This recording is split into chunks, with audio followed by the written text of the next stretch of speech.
La identidad de Jesús, Juan capítulo 1, versículos de 1 al 18, es lo que vamos a estar compartiendo. Y quisiera iniciar eh, diciéndoles que la identidad de Jesús aclara quiénes somos nosotros. Es la identidad de Jesús un poco que va a ayudar a solidificar nuestra identidad como hijos de Dios, ¿no? Y una pregunta inicial que les hago es, y ahí les pido que puedan estar o levantando la mano o poniendo ahí en las reacciones ahí. Y la pregunta que hago es, ¿cuántos de nosotros que estamos acá, de ustedes, son hijos de Dios? Tenemos 1, 2, 3, 4, 5, 6, Anita. Bueno, tenemos allí los Cotes, también son hijos de Dios. Y bueno, tenemos unos cuantos acá, hijos de Dios. Acá a ver si veo a los demás. Acá sigo mirando. Sí, bueno, hay unas señales acá. Ahora, ¿qué te hace creer que eres un hijo de Dios?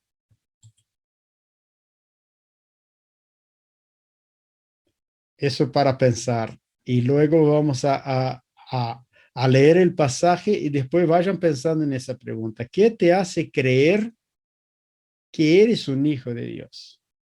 ¿Quién eres tú para decir con firmeza, con seguridad de que eres un hijo de Dios? ¿Qué es necesario para tornar un hijo de Dios, para ser convertido en un hijo de Dios? Vamos a leer el pasaje y luego al final volvemos a estas preguntas, a dos preguntas. Dice allí en Juan capítulo 1, el verbo se hizo carne. En el principio ya existía el verbo. Y el verbo estaba con Dios y el verbo era Dios. Entonces Juan empieza hablando de la existencia del logos, que es el verbo, y que ese verbo existía en el principio, en el Génesis, ¿tá? En el principio acá es la misma palabra utilizada para Génesis que la traducción griega, la Septuaginta, que es la traducción griega del Antiguo Testamento, es la misma palabra utilizada ahí para Génesis. Entonces, en el Génesis, en el principio ya existía el verbo estaba con Dios y el verbo era Dios. Él estaba con Dios en el principio. Por medio de él, del verbo, todas las cosas fueron creadas. Sin él, nada de lo creado llegó a existir. En él estaba la vida, y la vida era la luz de la humanidad. Esta luz resplandece en las tinieblas, y la luz y las tinieblas no han podido estar con el Génesis de la luz.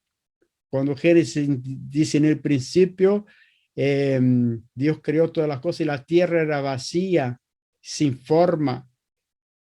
Y dijo Dios, haya luz, y hubo luz. Entonces Juan aquí un poco nos está llevando, ¿no?, esa misma realidad.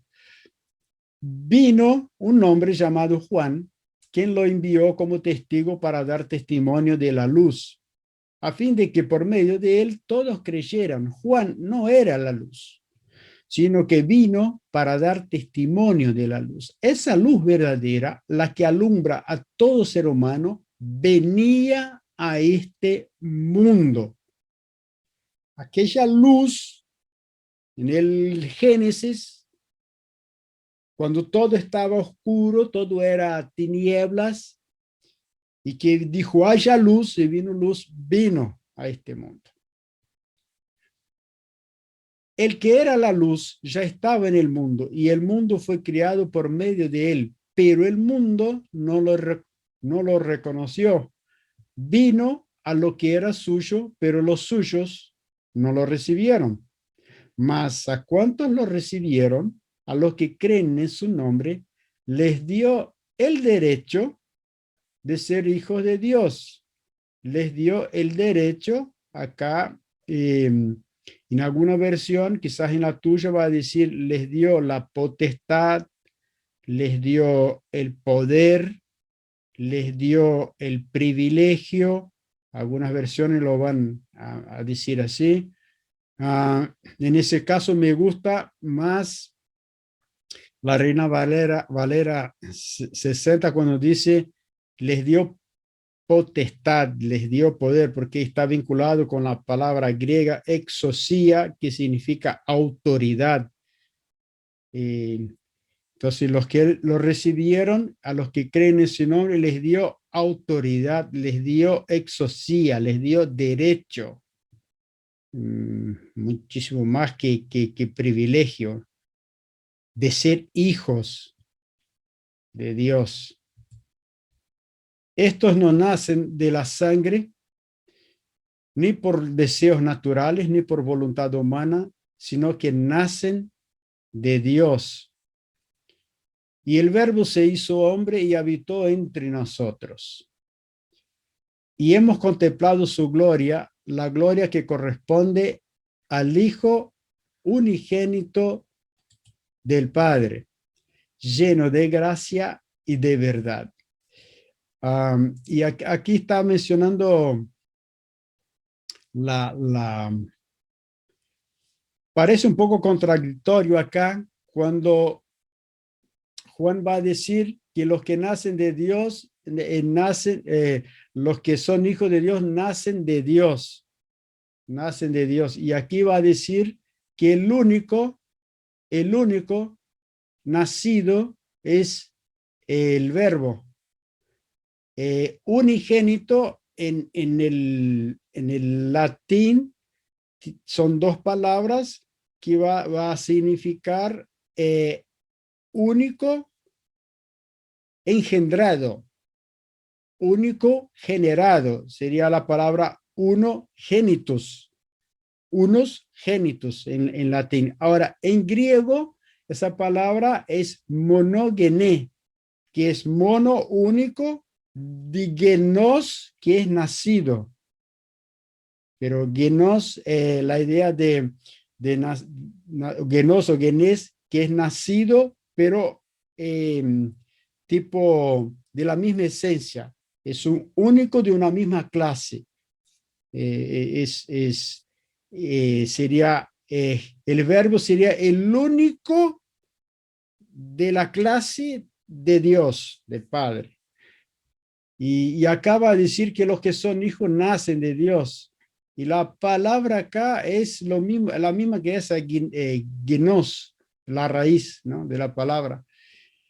Y eso Juan lo va a explicar más adelante en su libro, en su escritura, en el libro en el Evangelio. Él lo va a desarrollar más y va a explicar de quiénes son estos que nacen de Dios y quién es este que es el único de la clase, es el único generado. Lo que vemos acá seguramente es que el único engendrado, es el único generado por Dios, es el Verbo, es el único generado por Dios. Y eso, digo eso porque hay algunas versiones del mismo cristianismo o evangélico, algunos que incluso llegan a decir que nosotros somos pequeños dioses, porque nacimos de Dios. Entonces utilizan un poco eso para decir que nosotros, el ser humano, puede ser, tiene esa habilidad de ser Dios, pero no, el único generado, el unigénito, el único de la misma clase de Dios es el Verbo. que está lleno de gracia y lleno de verdad. Por eso que Juan lo va a explicar más después, quiénes son estos que nacen de Dios. ¿Qué tipo de hijos son estos? No es el mismo hijo del Padre, es otra versión de hijo. Juan dio testimonio de él a la voz en cuello, proclamó: este es aquel de quien yo decía, el que viene después de mí es superior a mí porque existía antes que yo. De su plenitud todos hemos recibido gracia sobre gracia, pues la fe fue dada por medio de Moisés, mientras que la gracia de verdad nos han llegado por medio de Jesucristo. Entonces aquí Juan viene a decir, el verbo es este acá, Jesucristo. A Dios nadie lo ha visto nunca. El Hijo unigénito, que es Dios y que vive en unión íntima con el Padre, nos lo ha dado a conocer. Bueno, así que voy a dejar un poquito acá. Frente a esa lectura, volvemos a esta pregunta. ¿Qué es necesario para tornarse hijo de Dios? ¿Y qué te hace creer que eres un hijo de Dios? Entonces, en base a eso, si quieren ahí habilitar el micrófono, hablar y después cerrarlo.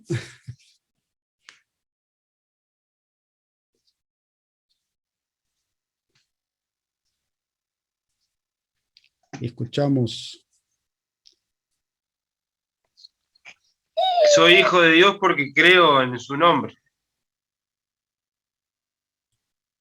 Bueno.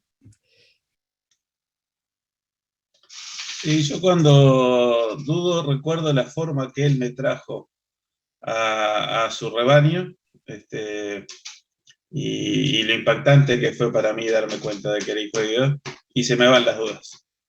Es impresionante, recuerdo ese momento y ya está. Bueno, gracias, Nico.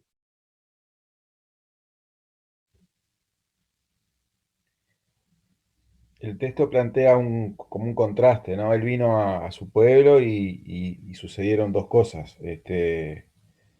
No creyeron, no lo recibieron como quien él decía, como lo que él decía ser, ¿no? El Mesías. Y por tanto no creyeron. Yo creo que ser hijo de Dios, en mi persona me considero hijo de Dios porque lo recibí como lo que él dijo ser. El Salvador, el Mesías, el Señor. O sea, lo recibí en la dimensión que Él se manifestó y creí en esa dimensión que Él manifestó. O sea, no es un maestro, no es un hombre bueno, no es uno de los grandes genios de la humanidad.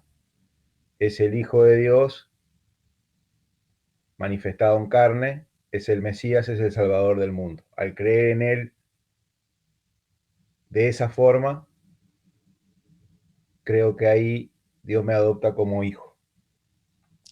En ese caso, Pablo, ¿qué es necesario entonces para ser hijo? Según el texto sería...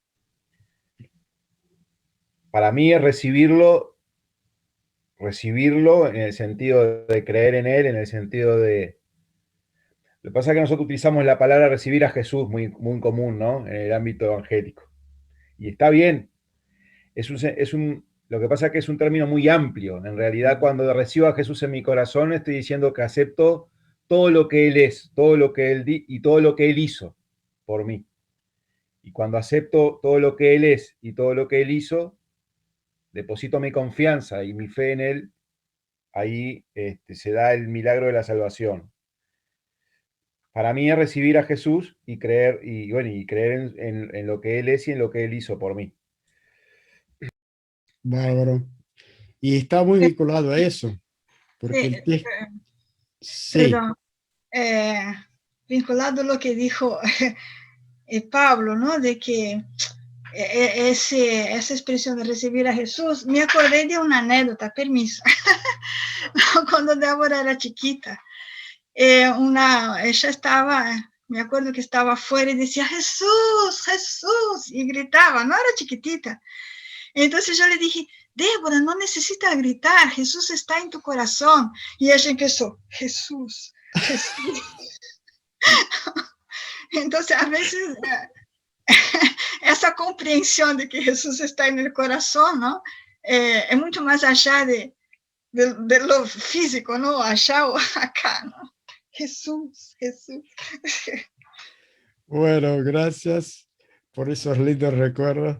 Y vinculado a eso de lo que decía Pablo, y bueno, lo que ustedes manifestaron también, ¿no? Del creer, lo que es necesario, según el texto que vimos, es reconocer a Jesús. El texto dijo que él vino a los suyos, pero los suyos no lo recibieron. ¿Por qué no lo recibieron? ¿Por qué no reciben a Jesús si él vino? Y aquí es en donde queremos seguir acá compartiendo.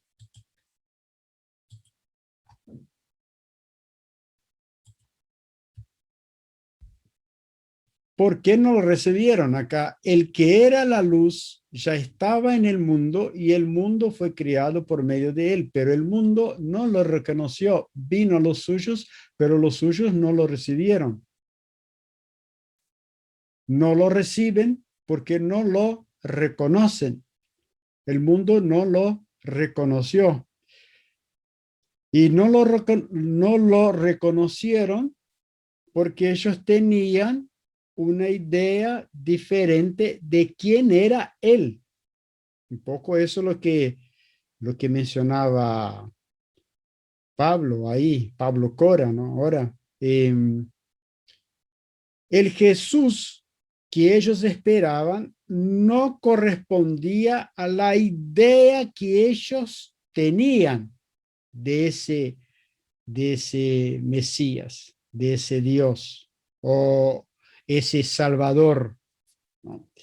Entonces, estos versículos 10 y 11 son claves para entender lo que Juan nos quería enseñar sobre la identidad de Jesús, porque Juan va a partir de ahí trabajar todo el libro mostrando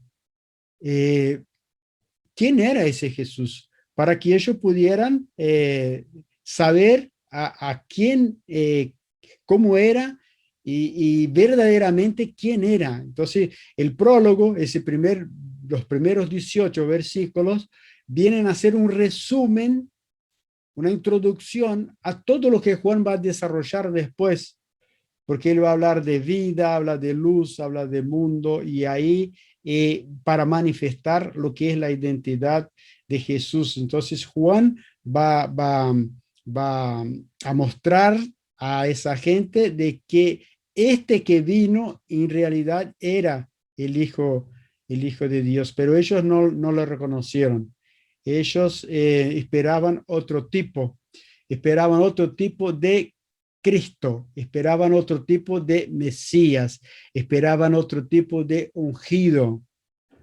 Pues la ley fue dada por medio de Moisés, mientras que la gracia y la verdad nos han llegado por medio de Jesucristo. Entonces aquí Juan viene a relacionar el verbo con Jesucristo. Y Jesucristo acá es importante tener en cuenta de que Cristo es un título, ¿tá? Jesús venía a ser el nombre de Jesús, viene Josué, viene otros nombres que tienen la misma raíz, pero Cristo es un título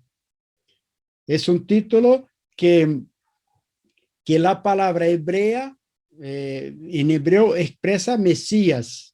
Entonces, la expresión griega de Cristos para el hebreo es el Mesías, que viene a ser el Yeshua HaMashiach, ¿no? Jesús el Mesías.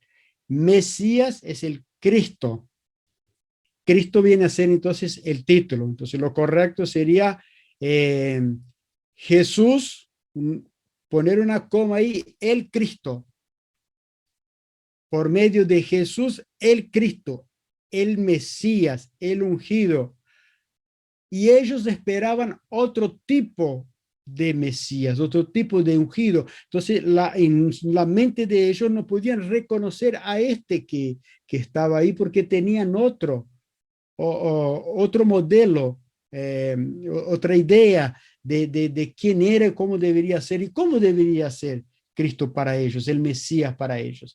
Y acá nosotros tenemos cuando Jesús entra en Jerusalén montado en su asno, y eso viene a ser parte de lo que era un cumplimiento de una profecía que ha sido dada en Zacarías 9:9. Cuando decía, regocíjate sobremanera, hija de Sión, da voces de júbilo, hija de Jerusalén. He aquí, tu rey viene a ti, justo y dotado de salvación, humilde, montado en un asno, en un pollino, hija de asno. Rey, ¿no? Dice acá, he aquí, tu rey viene. Ellos esperaban a ese Mesías, que estaba vinculado a ese ungido, a este rey, que estaba vinculado al Génesis, capítulo 3, versículo 15, cuando ahí tenemos lo que venía a ser la primera mención de Jesús o de aquel que vendría para oprimir, para aplastar la cabeza del enemigo, que era el hijo de la mujer, allá en Génesis 3:15. Es la primera mención, primera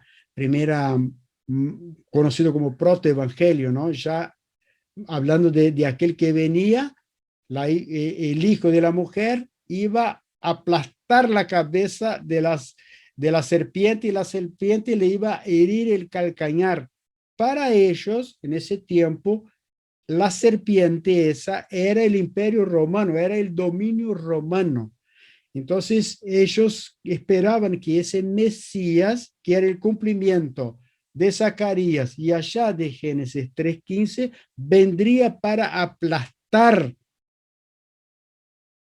a la cabeza del imperio romano, del dominio romano, sea el dominio que fuera, que los iba a liberar políticamente, un rey político. Eso es lo que ellos tenían en mente.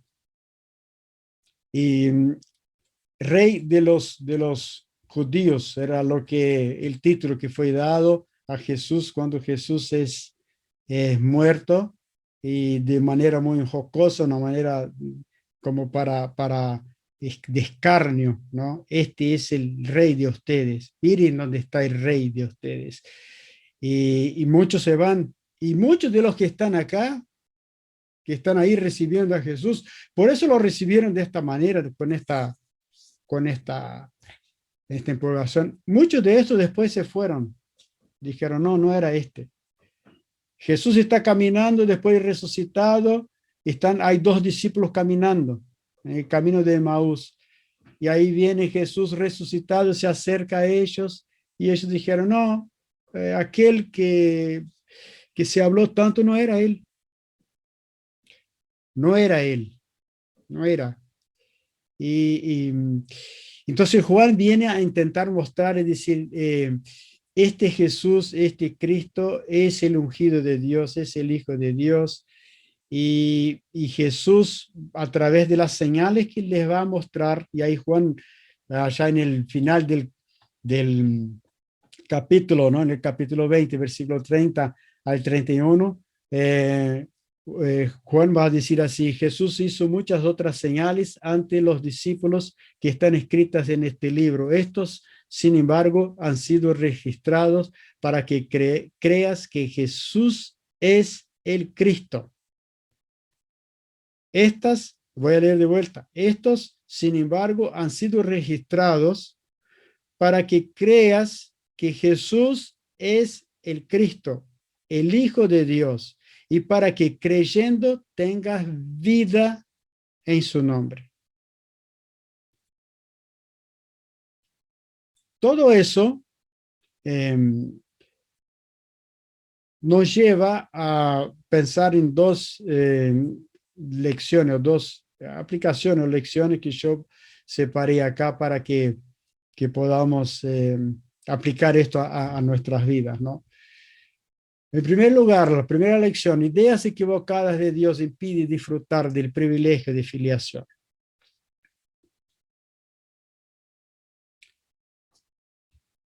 ¿Qué ideas tenemos en relación a Dios?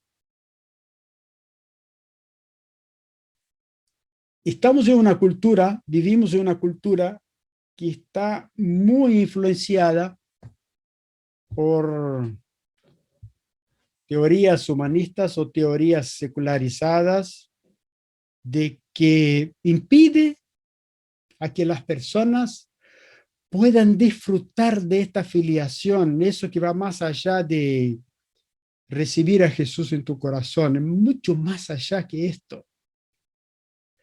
Va mucho más allá, es lo que Juan va a querer explicarnos, y es lo que quizás, lamentablemente, muchos que están en nuestras congregaciones no lo han entendido todavía, porque a partir del momento que lo entiendas, qué es lo que te hace realmente un hijo de Dios y te hace una comprensión, muchas cosas van a cambiar en el comportamiento.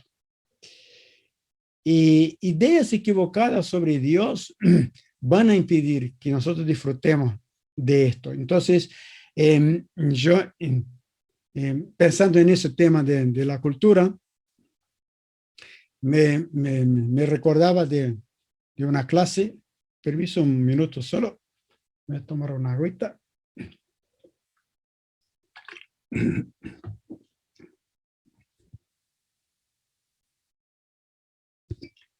Me remontaba a este hombre en clases de misiones.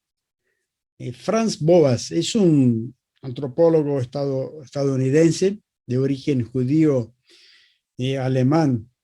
Este hombre es uno que ha desarrollado algunas teorías antropológicas, o sea, teorías en cuanto al origen del hombre y el hombre en la cultura. Y es una de las teorías que hay, ¿no? Es esta, desarrollada por Franz Boas. Dice que el hombre es resultado de las ideas. Es cierto que el hombre sufre influencia del ambiente, porque acá es fruto de otra teoría antropológica que dice que el hombre es resultado del ambiente en el cual se encuentra. El ambiente en el cual se encuentra, la cultura, la familia, es lo que va a determinar quién es el fulano o ciclano. Y él va a decir que no, es más allá que eso. Franz Boas va a decir que el hombre es resultado de ideas y no solo del ambiente. Y eso, y esto es lo que va a definirte a ti en la cultura en la cual te encuentras. Y como ilustración,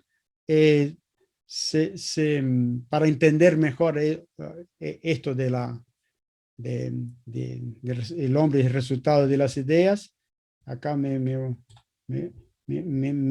bajó la... Yo iba a decir el espíritu, pero eso no es muy cristiano decir, de profesor. Y Franz Boas, él hace una referencia, como ilustración, da una tribu, que eso ha sucedido, ha pasado en Tailandia, un grupo entre los Malús, que es un grupo tribal, que están divididos en clanes. Están divididos en 3 clanes. Y estos 3 clanes resultaron de 3 ideas. Por ahí él viene a defender un poco ese concepto que tiene. 3 hermanos discutieron sobre el tema del casamiento. Y uno decía, no, nosotros como comunidad acá tribal tenemos que casarnos solo entre nosotros. lo que la antropología va a decir endogámicos.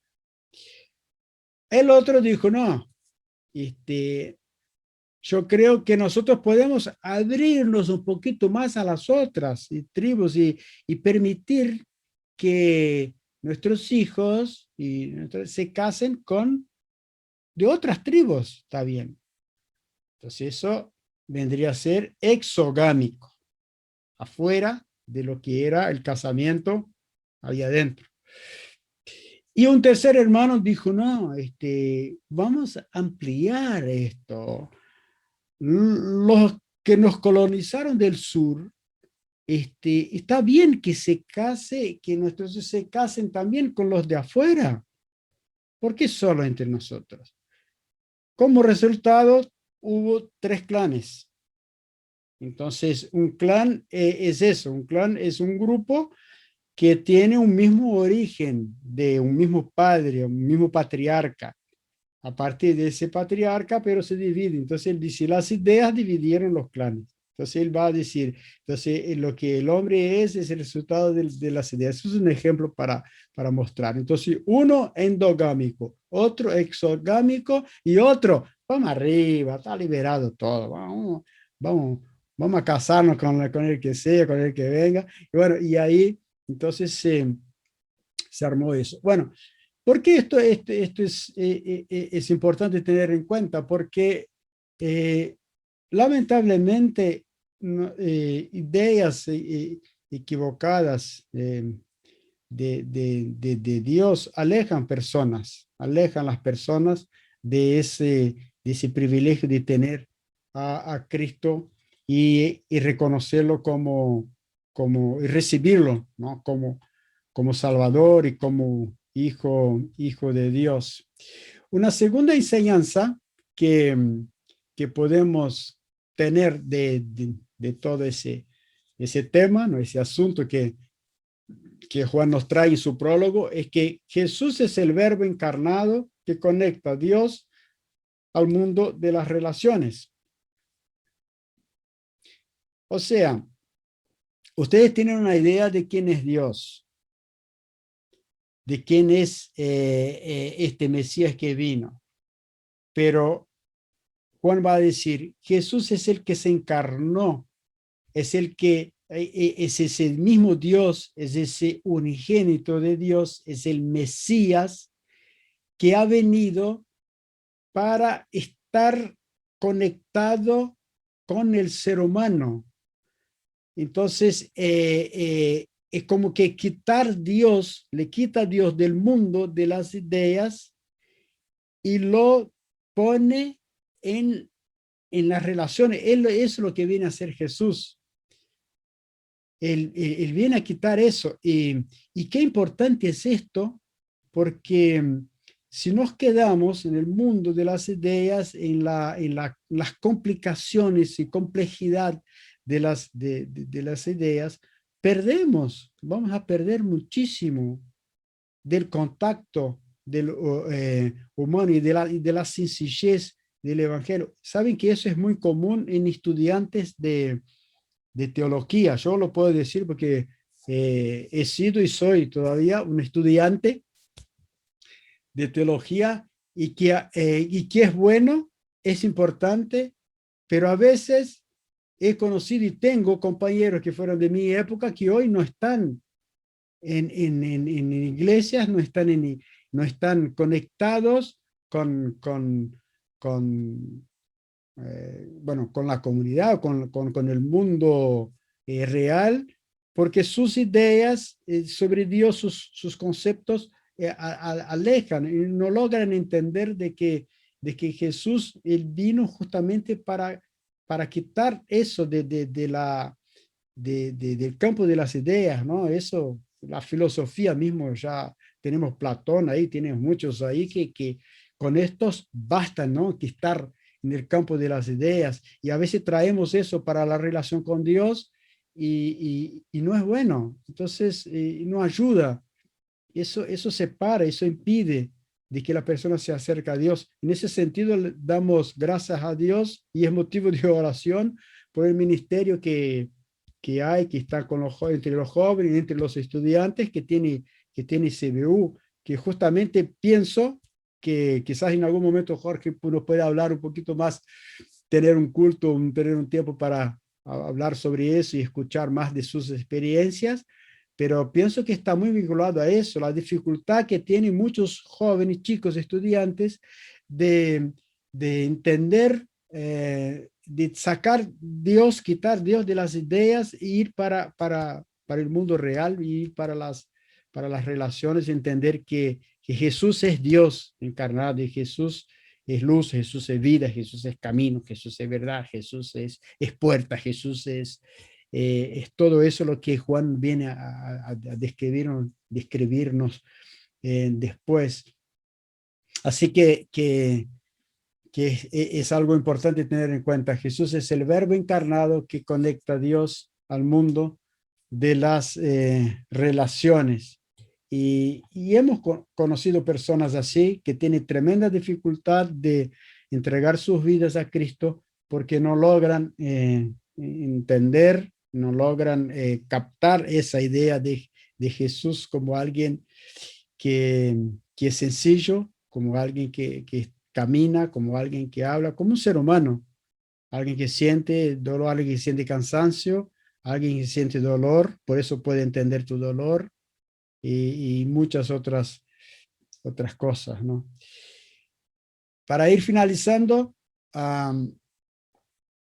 acá hago referencia a un otro pasaje en Mateo 16, 13 a 16, y hice una alerta acá, una alerta para nosotros, que nosotros podemos pasar nuestra vida cristiana relacionándonos con el Jesús que dice la gente, o sea, que además de tener ideas, que uno lo puede concebir diferente de Dios, y eso impide a mi filiación, también lo que puede pasarme y puede pasarte a ti, es que tú vivas una vida cristiana relacionándose con el Jesús de la idea de los demás, de los otros.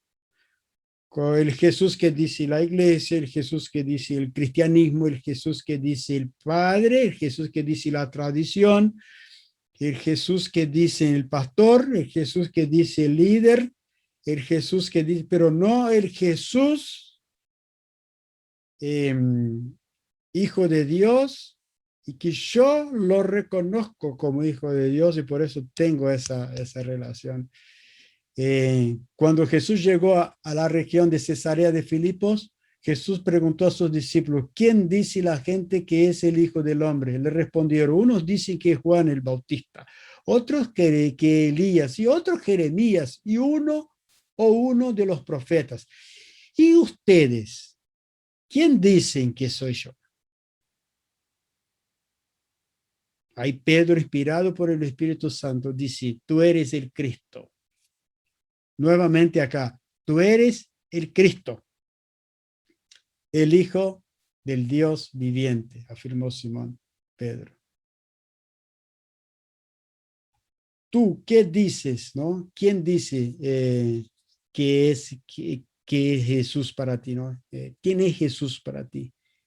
¿Qué es lo que tú dices sobre Jesús? Es algo personal, ¿no? Es una relación personal, y es una invitación a que podamos tener este vínculo personal. No el Jesús que dicen los demás, sino que el Jesús que es el Hijo de Dios y que me puede ayudar en muchas cosas. Este es el desafío que vamos a tener. Vamos a tener ahora en esta serie. Por eso que eso acá es una introducción. En conclusión, Jesús hizo conocido a Dios porque nadie lo vio a Dios. En Jesús tenemos a Dios en nuestras vidas y en nuestras relaciones. En los próximos domingos seremos desafiados a experimentar más de Dios a través de la identidad de Jesús. Vamos a aprender a nutrirnos más de Jesús. Yo soy el pan de vida. Cómo ser iluminados por Jesús. Yo soy la luz del mundo. Cómo ser cuidados por Jesús. Yo soy el buen pastor. cómo vivir por Jesús. Yo soy el camino, soy la verdad y la vida. En fin, aprender más sobre ese camino, la verdad y la vida que Jesús vino a revelarnos, ¿no? Que sea un tiempo que podamos aprender más de esta identidad de Jesús, recordando lo que dije en el principio. Cuando conozco más sobre quién es Jesús y esa identidad de Él, más seguro estaré yo de mi filiación, ¿no? Y mi identificación con Él. Acá es un poco, va a ser la publicidad que vamos a estar pasando en el grupo de la iglesia. Vamos a poner en nuestras redes sociales para que podamos también estar quizás invitando a otros también para que participen. Y dos aplicaciones. En primer lugar, muchas personas no reciben a Jesús y tampoco lo aman porque no saben quién Él es. Les cuesta relacionarse con Dios, les cuesta relacionarse con el prójimo y consigo mismo, porque tienen una imagen distorsionada de Jesús. Si tú te encuadras en este grupo de personas, está el desafío ahora. ¿Quieres reconocerlo hoy a Jesús como Hijo de Dios, el unigénito de Dios, el que te puede dar vida eterna? Si el mundo de las ideas te ha confundido, te ha traído dudas, pero quieres por la fe reconocer hoy, lo puedes hacer, lo puedes hacer. Los que estamos acá escuchando en ese momento y los que van a escuchar en algún momento esta palabra, esta reflexión, hoy es tiempo, hoy es el día de salvación. Esta es la salvación. Recibir a Jesús no simplemente como algo más, sino que como aquel que es el mismo Dios. Qué gran y qué importante que es eso. Recibir a Dios en nuestras vidas. Basta reconocerlo. Basta reconocerlo. No permita que ideas equivocadas que tú tienes de la iglesia no es Dios, no es Jesús. La religión no es Dios, no es Jesús. Las filosofías, las teorías antropológicas de las ideas, todo eso no va a ayudar. Crea simplemente que Jesús es el Hijo de Dios y Dios va a invadir, va a ocupar tu vida. En segundo lugar, ¿qué pasos puedes dar en esta semana para conocer más a Dios a través de Jesús? Si tú ya lo reconoces como Hijo de Dios, bueno, ¿qué pasos puedes dar para conocer más sobre Él? ¿Qué puedes hacer esta semana para disfrutar mejor de tu condición de hijo? Eso como desafío. Oremos. Padre Celestial, gracias te damos por ese momento que tú nos concedes de reflexionar en tu palabra, Señor. Gracias por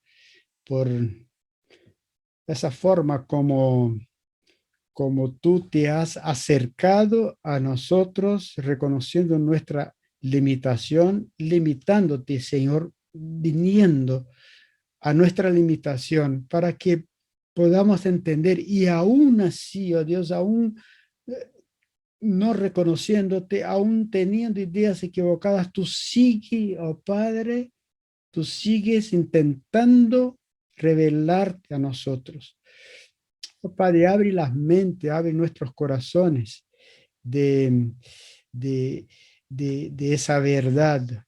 Aquellas personas por las cuales oramos, intercedemos en nuestra familia, compañeros de trabajo, compañeros de estudios, personas que están necesitadas de ti, viviendo, oh Dios, la vida que no es la vida verdadera, sin sentido, simplemente, oh Padre, por tener ese impedimento, ese obstáculo, Señor, fuertísimo de de no comprenderte a ti, no entenderte a ti, Señor, y no aceptar esa sencillez tuya, Padre.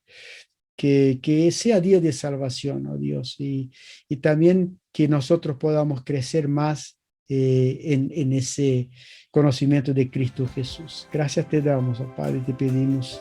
Amén.